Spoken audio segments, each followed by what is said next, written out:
Ma'asyiral muslimin yang dimuliakan Allah Subhanahu wa taala, Allah itu ala kulli syai'in qadir, atas segala sesuatu maha mampu. Ketika Nabi Allah Uzair alaihi salam oleh Allah Subhanahu wa taala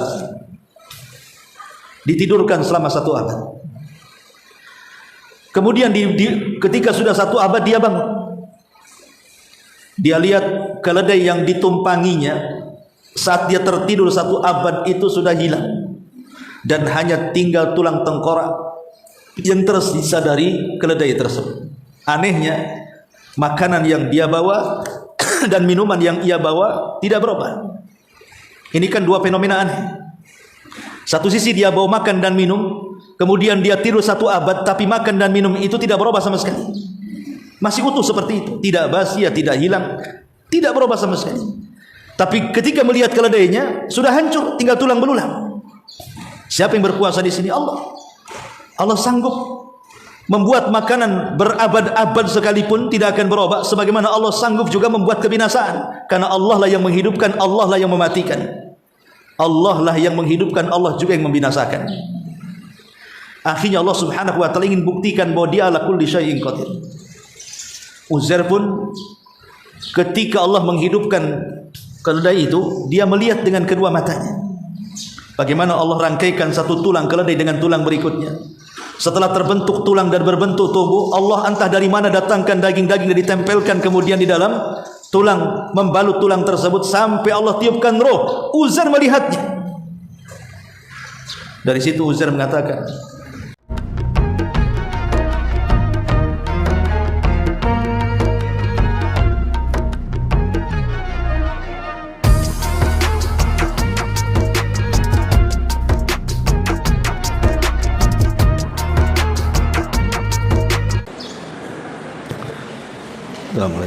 Bismillahirrahmanirrahim. Assalamualaikum warahmatullahi wabarakatuh.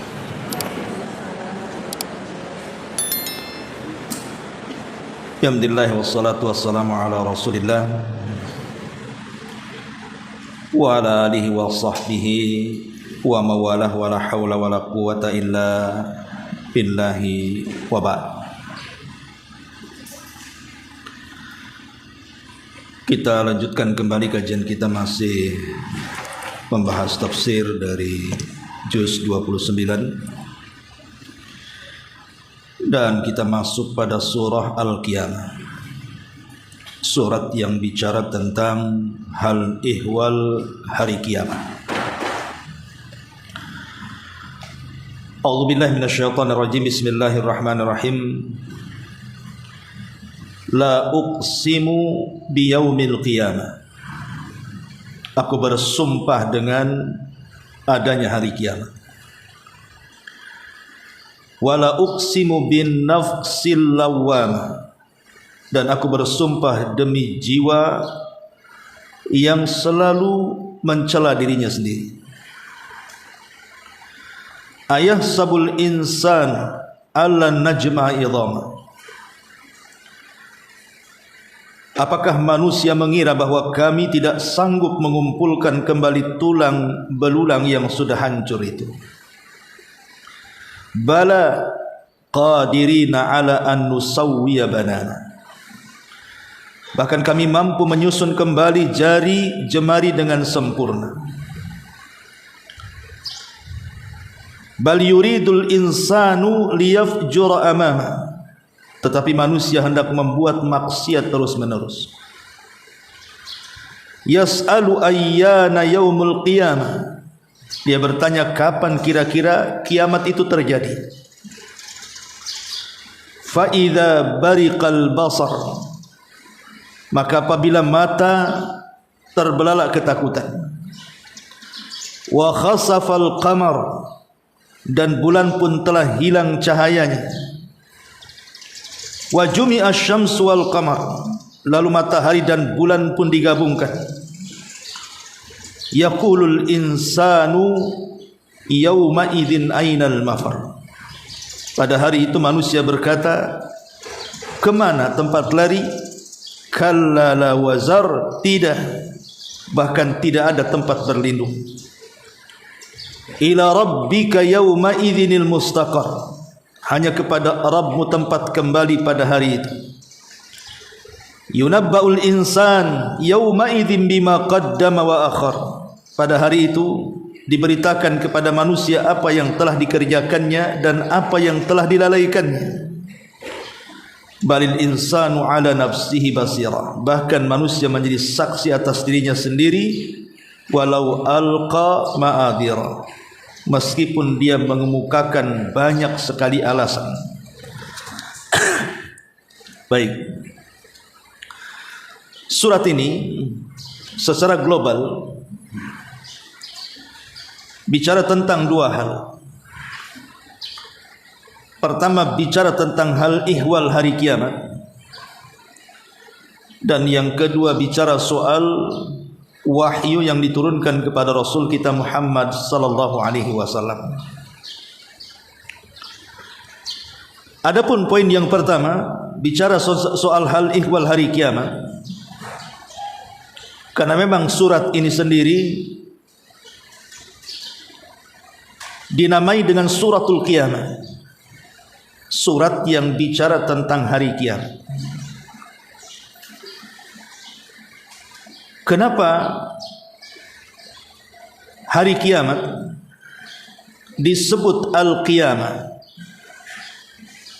Qiyamah itu artinya dari qama yaqumu qiyamah, maknanya qama itu berdiri.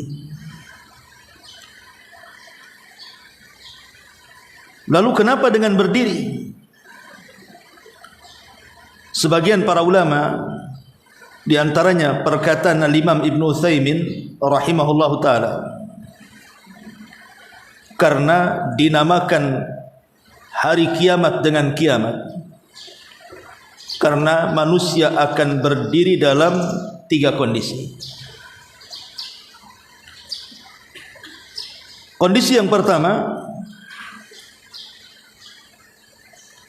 di mana manusia akan berdiri pada hari kiamat ketika mereka bangkit dari kubur-kubur mereka. Dan itu dijelaskan di banyak ayat di dalam Al-Quranul Karim.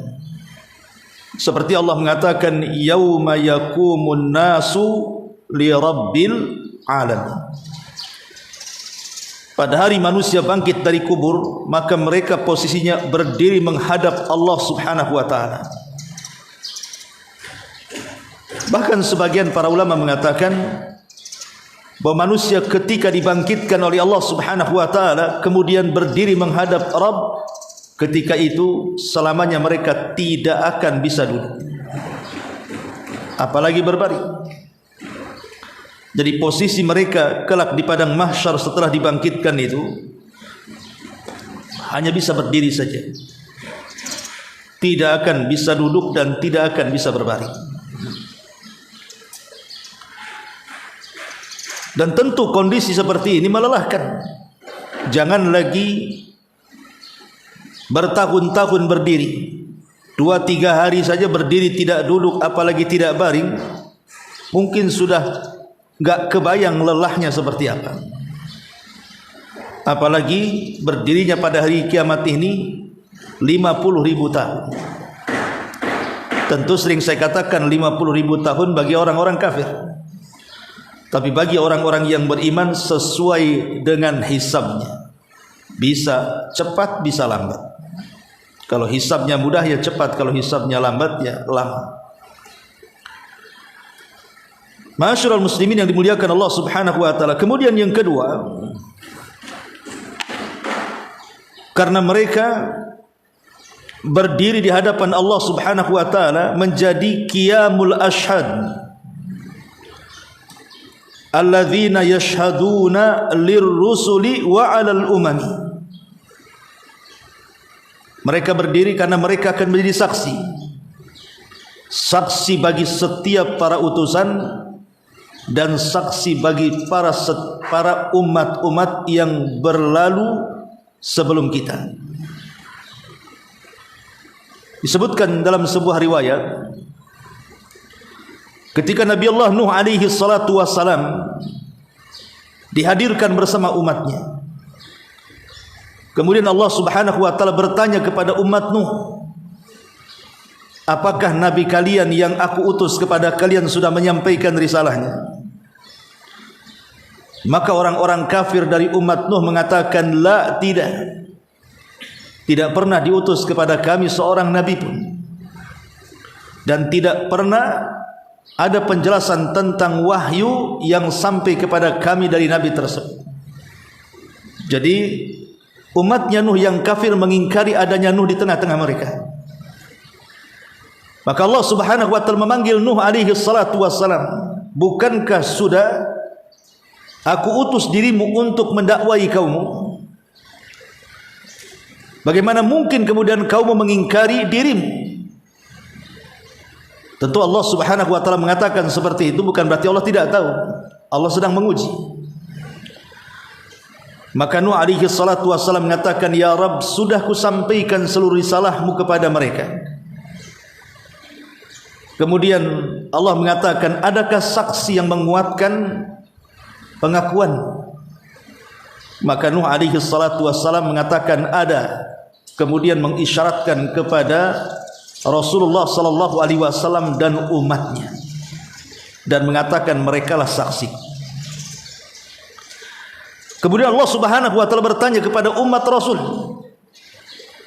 dan mengatakan, apakah kalian mau bersaksi untuk kebenaran Nuh dan kejujurannya bahwa dia sudah menyampaikan risalahku kepada mereka? Maka umat Nabi sallallahu alaihi wasallam mengatakan, ya, kami bersaksi.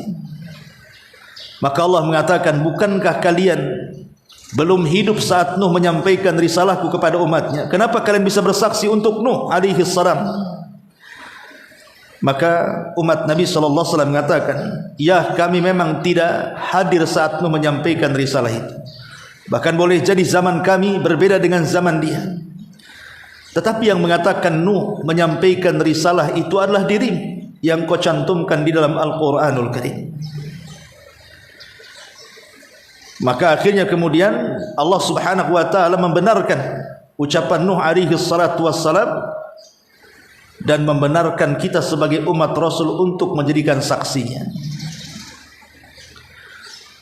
Lah saat itulah Allah Subhanahu wa taala meminta agar kita berdiri kelak pada hari kiamat untuk menjadi saksi bagi para nabi dan seluruh umatnya. Ini yang kedua. Kenapa disebut kiamat? Karena kelak pada hari kiamat kita akan berdiri menjadi saksi. Kemudian yang ketiga, maksudnya adalah qiyamul adli. Karena kelak pada hari kiamat Allah akan menegakkan keadilan. Jadi kiamat itu artinya tegaknya keadilan. Karena Allah mengatakan, wa nadha'ul mawazinal qis liyaumil qiyamah, dan kami akan letakkan timbangan-timbangan keadilan pada hari kiamat.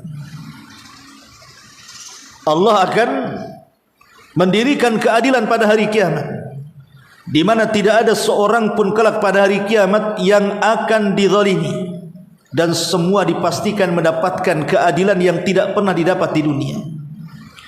Walaupun di dunia banyak kantor-kantor pengadilan, tapi betapa banyak orang-orang yang keluar dari kantor itu bukan dapat keadilan, tapi justru dapat kezaliman. Tapi nanti pada hari kiamat Allah akan dirikan keadilan. Tidak ada satu jiwa kecuali akan merasakan keadilan Allah Subhanahu wa taala. Inilah kenapa surat itu disebut surah Al-Qiyamah. Karena tiga perkara ini. Karena ada berdirinya kelak pada hari kiamat, berdiri setelah kebangkitan, berdiri untuk menjadi saksi, dan berdirinya keadilan di hadapan Allah Subhanahu wa taala. Maka surah tersebut disebut suratul Qiyamah. Ma'asyiral muslimin, muslimat yang dimuliakan Allah Subhanahu wa taala. Allah Subhanahu wa taala berfirman, la uqsimu biyaumil qiyamah. Kalimat la bisa memiliki makna nafi, peniadaan, ataupun zaidah, tambahan saja. Seolah-olah Allah ingin mengatakan ketika orang-orang kafir Quraisy itu mengatakan tidak mungkin terjadi kiamat, tidak mungkin terjadi hari kebangkitan setelah kematian, mustahil. Maka Allah mengatakan la, tidak bahkan terjadi. Itu kalau makna la di sini nafi, artinya peniadaan. Tapi kalau dimaksud la di sini zaidah, berarti maknanya hanya sekedar taukid, penguat saja. Seolah-olah ingin mengatakan la uqsimu biyaumil qiyamah, sungguh-sungguh dan pasti bahwa kiamat itu akan terjadi. Jadi sebagai taukid, la uqsimu biyaumil qiyamah. Kenapa Allah Subhanahu wa taala bersumpah dengan hari kiamat? Karena sebagian orang-orang kafir itu mereka mengingkari adanya kiamat. Makanya Allah bersumpah di sini bahwa kiamat itu dipastikan terjadi. Lah kiamat sendiri satu di antara sekian nama akan sebuah peristiwa besar tentang kehancuran alam semesta. Karena nama-nama hari kiamat itu kan banyak. Sampai sebagian para ulama mengatakan bahwa nama-nama kiamat itu mencapai 80 sampai 100 nama. Dan para ulama mengatakan orang-orang Arab ini kalau untuk sebuah peristiwa memiliki nama yang begitu banyak, menunjukkan peristiwa itu adalah peristiwa yang azim, peristiwa yang maha dahsyat, petaka yang maha luar biasa. Karena satu peristiwa memiliki 80 sampai 100 nama. Buat apa satu peristiwa banyak sekali namanya kalau tidak menunjukkan bahwa peristiwa itu untuk peristiwa yang maha dahsyat, peristiwa yang mengandung petaka yang sangat besar. Sebut saja di antaranya adalah Yaumul Akhir. Itu nama untuk satu peristiwa yang disebut dengan kiamat.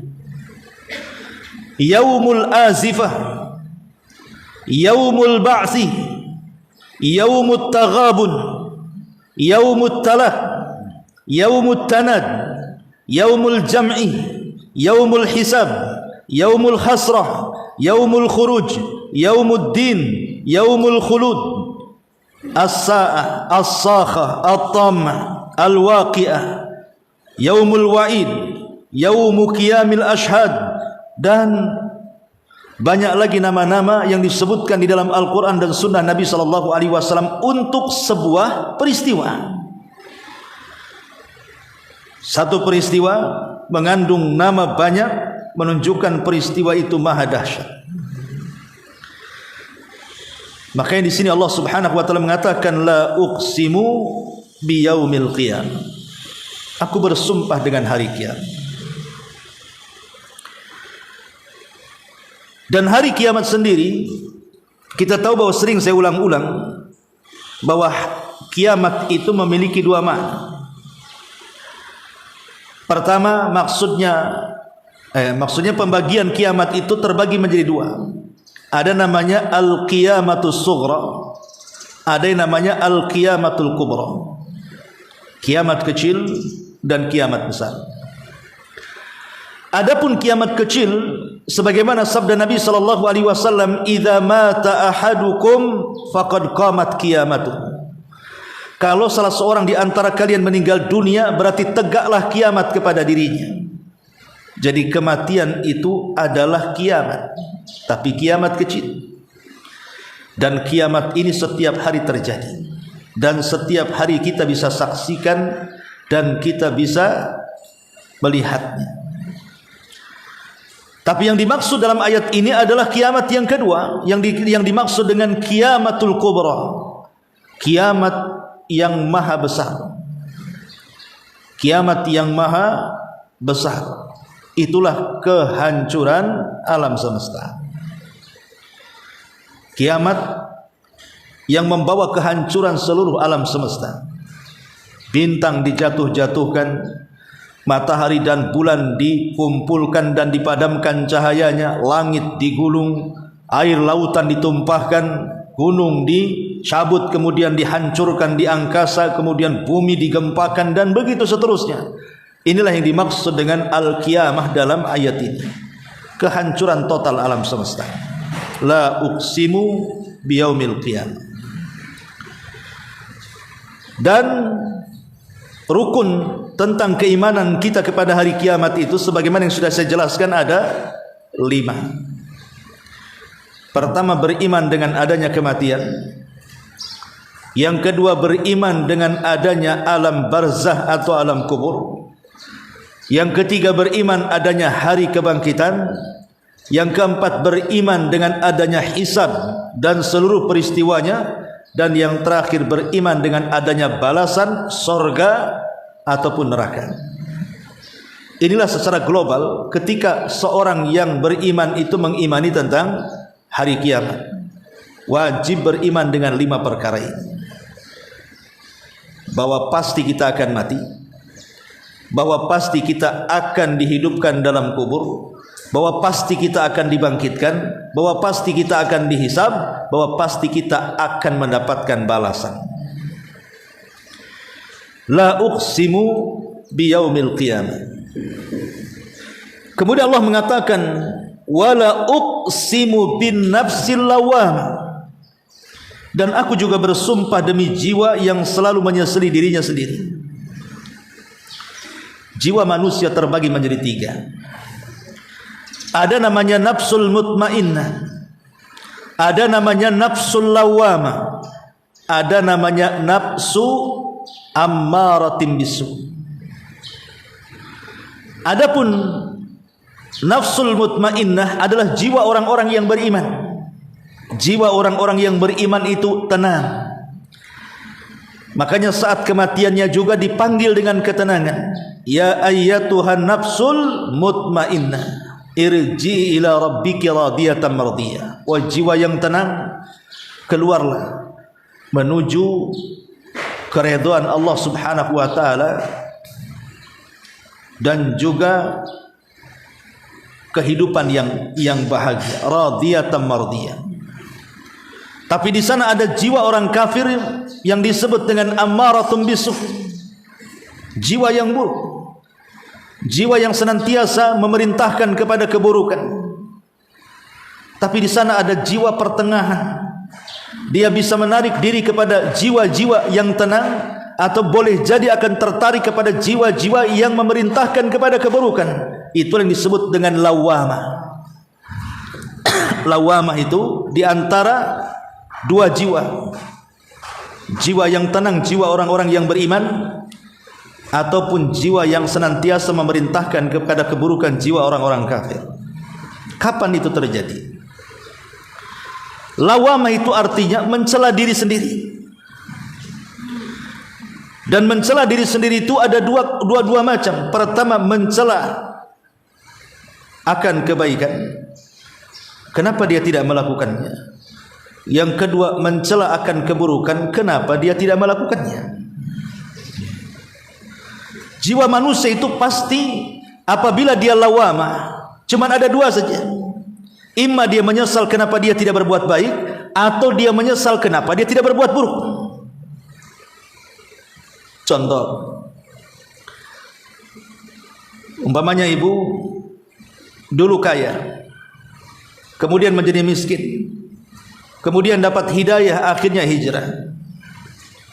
Terpikir, kenapa lah dulu waktu aku kaya tidak hijrah, sehingga kekayaanku tidak kuhambur-hamburkan. Itu namanya menyesal juga kan, tapi menyesal kepada kebaikan. Kenapa aku tidak bersedekah? Kenapa aku tidak hadir di majelis ilmu? Kenapa aku pelit sekali? Kenapa aku tidak tolong dia? Itu namanya penyesalan tuh. Tapi penyesalan ini penyesalan baik. Dan penyesalan baik ini akan menuntun kepada jiwa yang tenang. Tapi di sana ada penyesalan yang tidak baik. Kenapa aku tidak nimbrung? Coba aku nimbrung, kan bisa ikut gibah sama-sama. Kenapa aku tidak berangkat? Coba aku berangkat, kan aku bisa mukulin juga tuh. Kenapa aku tidak berangkat? Coba aku berangkat, aku bisa kumaki juga dia. Ah, itu namanya penyesalan keburukan. Itu jiwanya jiwa buruk. Jadi penyesalan ini terjadi kelak pada hari kiamat. Jadi ada jiwa-jiwa itu yang menyesal pada hari kiamat. Seperti Allah mengatakan, laula akhartani ila ajalin qarib la asaddaqa wa akum minas salihin. Seandainya ya Rabb kau kembalikan aku ke dunia, tentu aku akan banyak bersedekah dan tentu saya akan termasuk menjadi orang-orang yang soleh. Guna penyesalannya? Tidak berguna. Penyesalan tidak berguna selama penyesalan itu dilakukan setelah kematian. Kalau ingin berguna, sekaranglah waktu penyesalan itu terjadi supaya bisa diulang. Tapi kalau setelah kematian, mustahil seseorang menyesal walaupun dia memuntahkan seluruh air mata darah sampai perahu bisa berlayar di atasnya sekalipun, tidak mungkin manusia dikembalikan ke dunia. Penyesalan hanya tinggal penyesalan. La uqsimu bin nafsil lawwam. Ayahsabul insanu allan najma idhama. Apakah manusia mengira bahwa kami tidak akan mengumpulkan kembali tulang belulangnya? Bala qadirina an nusawwiya banana. Bahkan kami mampu menyusun kembali jari jemari dengan sangat sempurna. Al-As ibn Wa'il As-Sahmi, Al-As ibn Wa'il As-Sahmi, seorang yang sangat memusuhi Nabi SAW, mendatangi Nabi SAW dengan membawa sekarung tulang belulang yang sudah hancur berantakan. Kemudian mendatangi Nabi SAW dan mengatakan, ya Muhammad, mungkinkah Tuhanmu bisa membangkitkan manusia setelah hancurnya tulang belulang itu? Kemudian dilemparkan tulang itu di hadapan Rasul. Sanggup Rabbmu menciptakan kembali? Karena orang-orang kafir itu mereka tidak yakin adanya hari kebangkitan. Mereka mengingkari bahwa tidak mungkin ada hari di mana manusia akan dibangkitkan kembali kedua kalinya. Makanya dia datang kepada Rasul bawa tulang, kemudian mengatakan, mungkin enggak Rabbmu menghidupkan ini? Maka Nabi SAW terdiam sampai turun surah Yasin ayat 78-79. Wa dharaba lana mathalan wa nasiya khalqa. Qala man yuhyil idhama wa hiya ramim. Qul yuhyiha alladhi ansha'aha awwala marrah wa huwa bikulli khalqin alim. Dan dia membuat perumpamaan bagi kami. Jadi orang-orang kafir hendak membuat perumpamaan dan mereka melupakan asal kejadian. Maksudnya begini, Allah ingin katakan, kamu mengatakan seperti itu aneh. Dulu loh kamu tidak ada, kemudian aku ciptakan. Dari ketidakadaan kemudian menjadi ada saja aku sanggup. Apalagi sudah ada, kemudian binasa, kemudian dikembalikan semula. Itu lebih mudah daripada yang pertama. Dia lupa asal penciptaannya, kata Allah.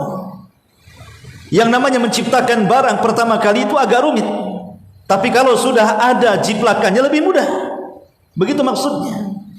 Ini barang sudah ada, kemudian meninggal, kemudian diadakan lebih mudah daripada yang awalnya tidak ada menjadi ada. Seolah-olah ingin katakan seperti, makanya Allah mengatakan, dan dia membuat perumpamaan kepada kami. Dia lupa asal penciptaannya.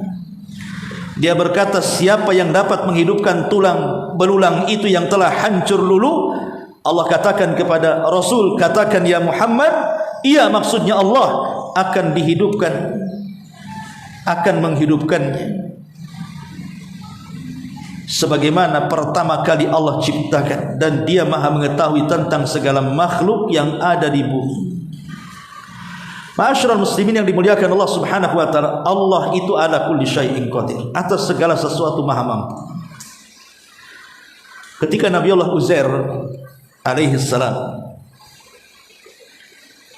oleh Allah Subhanahu wa taala ditidurkan selama 1 abad.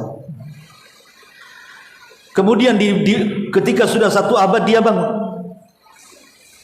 Dia lihat keledai yang ditumpanginya saat dia tertidur 1 abad itu sudah hilang, dan hanya tinggal tulang tengkorak yang tersisa dari keledai tersebut. Anehnya, makanan yang dia bawa dan minuman yang ia bawa tidak berubah. Ini kan 2 fenomena aneh. Satu sisi dia bawa makan dan minum, kemudian dia tidur 1 abad, tapi makan dan minum itu tidak berubah sama sekali. Masih utuh seperti itu, tidak basi, tidak hilang, tidak berubah sama sekali. Tapi ketika melihat keledainya sudah hancur, tinggal tulang belulang. Siapa yang berkuasa di sini? Allah. Allah sanggup membuat makanan berabad-abad sekalipun tidak akan berubah, sebagaimana Allah sanggup juga membuat kebinasaan. Karena Allah lah yang menghidupkan, Allah lah yang mematikan. Allah lah yang menghidupkan, Allah juga yang membinasakan. Akhirnya Allah subhanahu wa ta'ala ingin buktikan bahwa dia ala kulli syai'in qadir. Uzair pun ketika Allah menghidupkan keledai itu, dia melihat dengan kedua matanya bagaimana Allah rangkaikan satu tulang keledai dengan tulang berikutnya. Setelah terbentuk tulang dan berbentuk tubuh, Allah entah dari mana datangkan daging-daging dan ditempelkan kemudian di dalam tulang, membalut tulang tersebut sampai Allah tiupkan roh. Uzair melihatnya. Dari situ Uzair mengatakan, aku yakin bahwa Allah atas segala sesuatu maha mampu. Karena ketika itu kan Uzair ragu-ragu akan kehancuran sebuah kota. Dilihatnya kota yang dulunya indah berantakan, hancur luluh sampai ke para-parapnya, tidak ada kehidupan sama sekali. Sehingga Uzair ini merenung, mungkinkah kota ini akan kembali ke semula, menjadi kota yang indah, ramai, penuh dengan teriakan manusia? Mungkinkah seperti itu? Kayak sekarang lah ibu tengok Palestina umpamanya kan, bagaimana dihancurkan sehancur-hancurnya oleh Zionis Yahudi. Kadang-kadang berpikir kapan Palestina akan seperti semula kota-kotanya, penuh dengan kehidupan, dengan kebahagiaan. Lah Uzair itu ketika memandang Palestina saat diserbu oleh Bukhtun Nasr, seperti itu tuh cara berpikirnya. Makanya Allah akhirnya tidurkan dia selama 1 abad. Setelah dia bangun, dia melihat fenomena aneh di mana keledainya dibangkitkan di depan matanya. Sehingga dia berpikir, kalau ini Allah saja sanggup, maka Allah lebih sanggup lagi menghidupkan kota itu. Maka ketika dia berjalan, betul Palestina sudah ramai kembali. Sampai dia tidak bisa mengenali rumahnya. Di mana rumahnya? Dan itu menunjukkan Allah ala kulli syai'in qadir, sanggup menghidupkan keledai yang mati di hadapan Uzair. Dan banyak kisah-kisah kan, seperti bagaimana Isa di antara mukjizatnya membuat burung-burungan dari tanah liat tiba-tiba menjadi burung beneran. Siapa yang menghidupkan burung itu kalau bukan Allah? Ibaratnya ibu tengok celengan ayam, tahu-tahu jadi ayam beneran kan itu ya. Siapa yang menghidupkan itu kalau bukan Allah? Ibrahim ketika didatangkan 4 jenis itik atau angsa, kemudian dipotong-potong, kemudian disebar di semua lautan dan sungai, tiba-tiba sekali panggil, semua potongan itu kemudian terkumpul merangkai, akhirnya utuh dan kembali hidup. Siapa yang menghidupkan itu kalau bukan Allah subhanahu wa ta'ala? Ataupun mungkin lapangan yang tadinya gersang, tiba-tiba turun hujan sehari 2 hari, tiba-tiba 1 bulan penuh dengan hijau-hijauan rumput. Siapa yang menghidupkan rumput itu? Jadi sebenarnya fenomena-fenomena yang ada di alam semesta ini cukuplah menguatkan bahwa ada kehidupan setelah kematian. Tapi orang-orang kafir mengatakan, ayahsabul insan alla najma idhama. Apakah manusia mengira bahwa kami tidak akan sanggup mengumpulkan kembali tulang-tulang itu? Karena orang kafir mendustakan, tidak mungkin Allah membangkitkan mereka setelah kematian. Allah bantah, bala qadirina ala an nusawwiya banana. Bahkan kami mampu menyusun kembali jari jemari dengan sempurna. Kenapa disebut jari jemari? Karena nanti ketika kita dibangkitkan dari kemusnahan menjadi keadaan kembali semula, itu dimulai dari jari jemari dulu. Allah ciptakan jari-jari kita, kemudian merambat ke yang lainnya, jadilah manusia dan berdiri di hadapan Allah Jalla fi'ula. Ma'asyiral muslimat yang dimuliakan Allah subhanahu wa ta'ala, bala qadirina ala an nuhyiya bana. Tentu ada alasan. Kenapa? Orang kafir itu mengingkari bahwa tidak ada dan tidak mungkin adanya kehidupan setelah kematian itu. Tentu mereka ada alasannya. Ya. Yang pertama, alasan mereka kenapa tidak mungkin terjadi, sehingga mereka mengingkari hari kebangkitan. Pertama, al-istib'ad.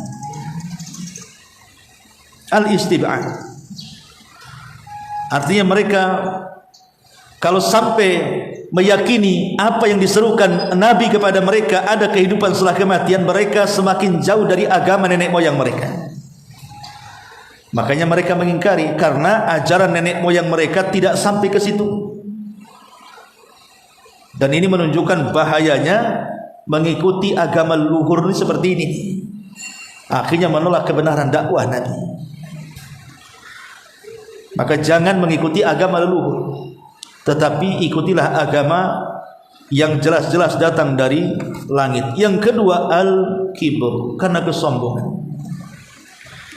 Kesombongan mereka, akhirnya mereka menolak semua ajakan Nabi. Mau yang kecil, mau yang besar ditolak. Yang ketiga, mailuhum ila syahwat, karena condongnya mereka kepada syahwat dunia, sehingga mereka mengingkari adanya akhirat. Karena syahwat mereka, kecintaan mereka kepada dunia menutupi keyakinan mereka kepada akhirat. Kemudian yang keempat, bahwa karena mereka itu amilun iqtisadi li inkarihimul ba'thil wal imani bil yaumil akhir, karena mereka adalah para pedagang yang suka bercurang dalam dagang.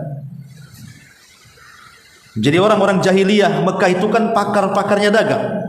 Makanya pekerjaan mereka dari kecil sampai mati pun mereka menjadi para pedagang. Rihlatash syita'i was-saif, berdagang ke Yaman, berdagang ke Syam. Itulah kehidupan mereka selaku pedagang. Dan pedagang itu kalau tidak punya rambu-rambu aturan, lebih banyak menyimpang kepada yang diharamkan Allah Subhanahu wa taala. Curang dalam dagang, zalim, gharar, riba dan yang semacamnya.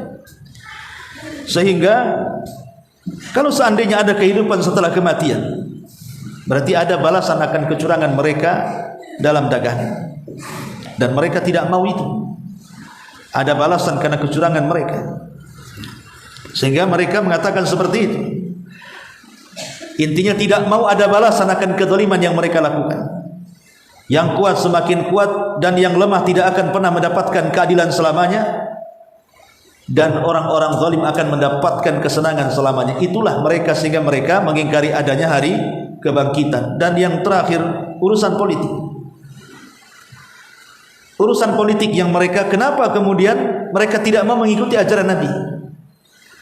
Karena ketika Abu Jahal ini berdialog dengan salah seorang kawannya tentang kondisi Nabi SAW, Akhnas ibn Qais namanya. Akhnas ibn Qais berdialog dengan Abu Jahal tentang Rasul. Kata Akhnas, ya Abu Jahal, saya ingin bicara empat mata. Kata Abu Jahal, iya, silakan. Kata Akhnas, bagaimana pendapatmu tentang Muhammad? Kata Abu Jahal, dia baik, tidak pernah berdusta. Kemudian kata Akhnas, kenapa kau tidak ikut agama dia? Kata Abu Jahal, tidak bisa. Bukan aku tidak percaya dengan apa yang ia bawa. Masalahnya antara kabilahku dengan kabilahnya ada permusuhan. Karena kabilahnya Abu Jahal Bani Makhzum itu kabilah besar di tengah-tengah Quraisy, sebagaimana kabilahnya Rasul, kabilah Bani Hashim juga kabilah besar. Dua kabilah ini selalu bersaing untuk menjadi pemimpin di tengah-tengah orang Quraisy. Makanya mereka selalu membuat gebrakan-gebrakan kebaikan, kebajikan supaya terpilih menjadi pemimpin Quraisy. Kata Abu Jahal, kalau tiba-tiba dari mereka muncul seorang nabi sementara kita tidak punya nabi, maka selamanya kabilahku akan rendah. Sejak itulah aku tidak mau beriman dengan dia. Jadi urusan politik sebenarnya. Makanya kenapa kemudian dihasutnya oleh Abu Jahal dan orang-orangnya untuk mengingkari dakwah Rasul yang berakhir kepada pengingkaran dakwah Rasul yang intinya mengajak manusia untuk beriman ada kehidupan setelah kematian. Itu masalahnya. Lah 5 perkara inilah kenapa kemudian orang-orang Quraisy itu mengingkari tidak adanya hari kebangkitan. Padahal ada beberapa poin yang harus dipahami. Ketika Allah Subhanahu wa taala berfirman di dalam Al-Qur'anul Karim, za'amal ladzina kafaru alla yub'atsu qul bala wa rabbi latub'atsunna thumma latunabba'unna bima 'amiltum wa dzalika 'ala Allahi yasir. Orang-orang kafir menyangka bahwa mereka tidak mungkin dibangkitkan. Katakan ya Muhammad, bahkan demi Rabbku kalian akan dibangkitkan, kemudian akan ditanya apa yang kalian lakukan, dan atas Allah perkara itu sangat mudah. Para ulama ketika memberikan catatan kepada ayat ini mengatakan yang pertama bahwa ayat ini dalil penghabaran dari Allah Subhanahu wa taala bahwa hari kiamat itu pasti terjadi. Yang kedua, zat yang maha mampu menciptakan pertama kali, maka akan mampu menciptakan yang kedua kali. Yang ketiga, zat yang sanggup menciptakan yang jauh lebih besar dibandingkan manusia, maka akan lebih sanggup lagi menciptakan manusia kedua kalinya. Langit saja bisa diciptakan oleh Allah, macam mana menciptakan manusia tidak bisa? Langit itu lebih rumit penciptaannya dibandingkan manusia, tapi Allah sanggup menciptakan langit sebesar itu. Antum asyaddu khalqan amis sama'u banaha, kata Allah. Apakah kalian lebih rumit penciptaannya? Apakah langit yang kami bangun? Dan yang keempat, kekuatan Allah Subhanahu wa taala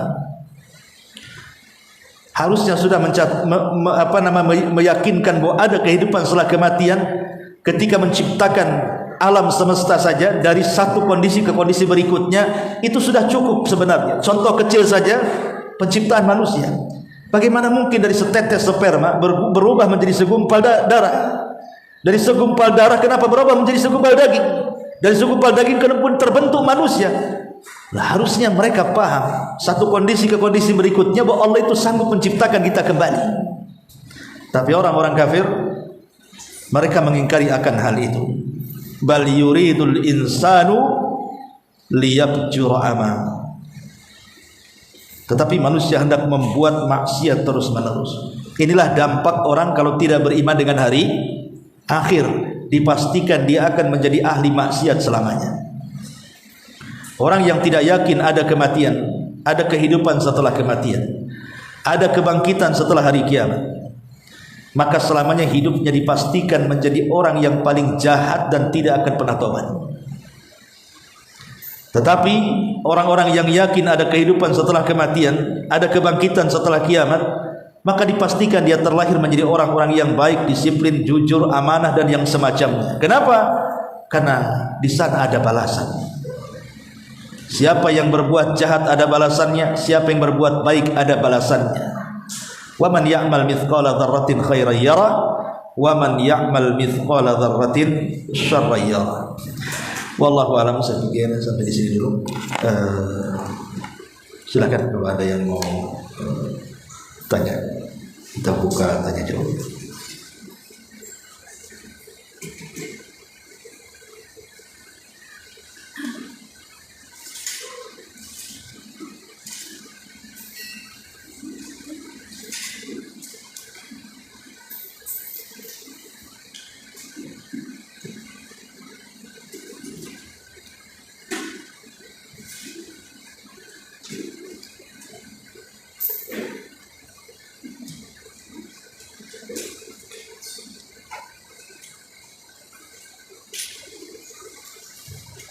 Nggak ada? Baik. Subhanakallahumma wa bihamdika, asyhadu an la ilaha illa anta, astaghfiruka wa atubu ilaik.